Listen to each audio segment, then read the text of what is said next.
I was 33, living in Dallas, and for the most part, content with my quiet, structured life. I had a steady job as a marketing coordinator, a cozy one-bedroom apartment, and a circle of friends who kept me busy on weekends. Family, however, was another story. Growing up, I was close to my grandmother, Evelyn, but my relationship with the rest of my family was complicated. After my parents' divorce and years of messy arguments between relatives, I had quietly distanced myself. Holidays were spent with friends, not family. I told myself I was fine with that. Then one Tuesday evening the phone rang. It was my younger cousin, Maggie. Her voice carried an urgency that immediately unsettled me. "Rachel," she began, "Grandma can't live alone anymore. She had a fall last week. She's okay now, but the doctor says she needs someone with her. None of us can manage full-time. Would you consider taking her in? At least for a while." I froze. My tidy, predictable life suddenly felt fragile. Take Grandma in? Into my small apartment, my carefully guarded independence? I wanted to say no. But then Maggie added softly, "You've always been Grandma's favorite. She asked for you." And just like that, everything changed. 2 weeks later, I stood at my apartment door as my grandmother's taxi pulled up. Evelyn stepped out slowly, her cane tapping the pavement. She was 81, her silver hair pulled back neatly, her eyes still sharp despite the years. "Rachel," she said warmly, her voice trembling with affection. "My girl."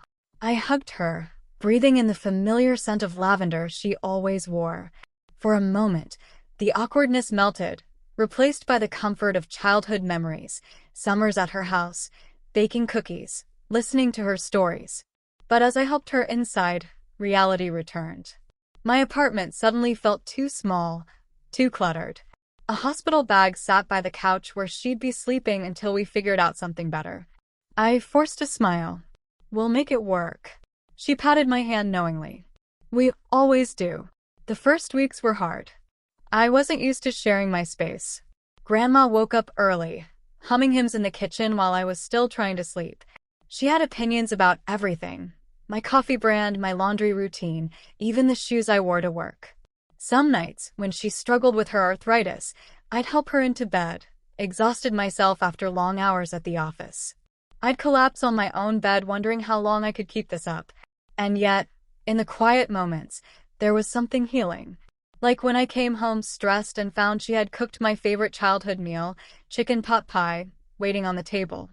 Or when she insisted on telling me stories from her youth, about how she met Grandpa at a church picnic, about raising 4 children with almost nothing but determination and love. Little by little, my apartment didn't feel invaded. It felt alive. One rainy Saturday, Grandma asked if I'd bring out her old photo album from the bag she carried everywhere. We sat together on the couch flipping through black and white pictures. "That's your mom at 10, she said, pointing. Stubborn even then, but smart as a whip. I smiled faintly. My mom and I hadn't spoken in nearly 3 years. The divorce had hardened her, and our relationship fractured under the weight of old arguments.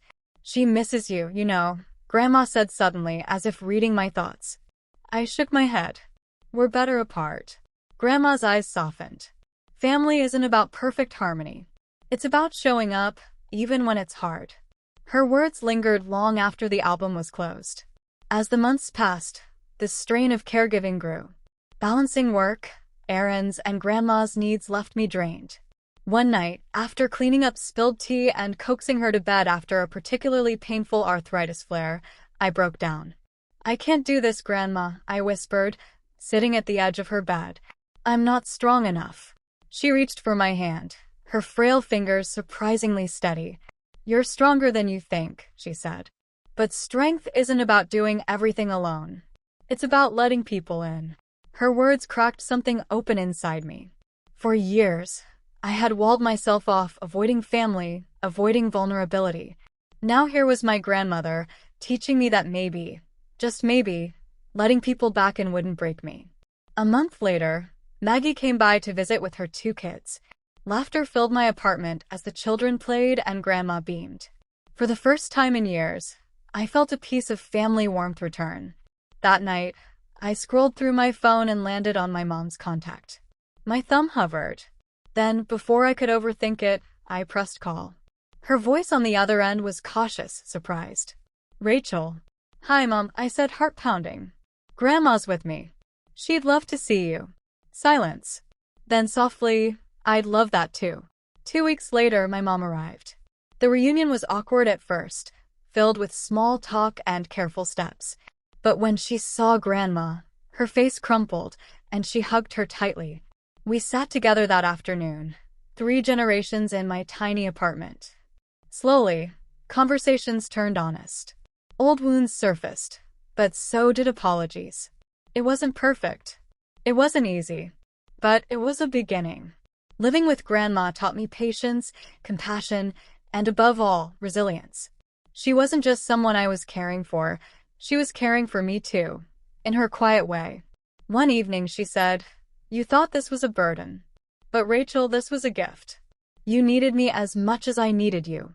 Tears filled my eyes. She was right. The unexpected request that had upended my life had, in truth, given me back something I didn't realize I'd lost: family. Eventually, Grandma's health stabilized enough for her to move in with Maggie, who had a larger home and more family nearby.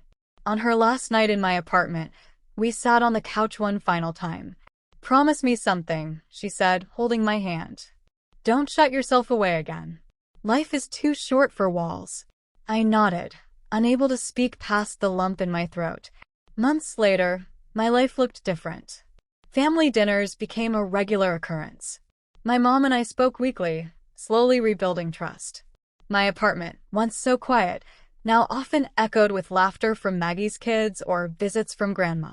That one request, the unexpected plea to take in my grandmother, had changed everything.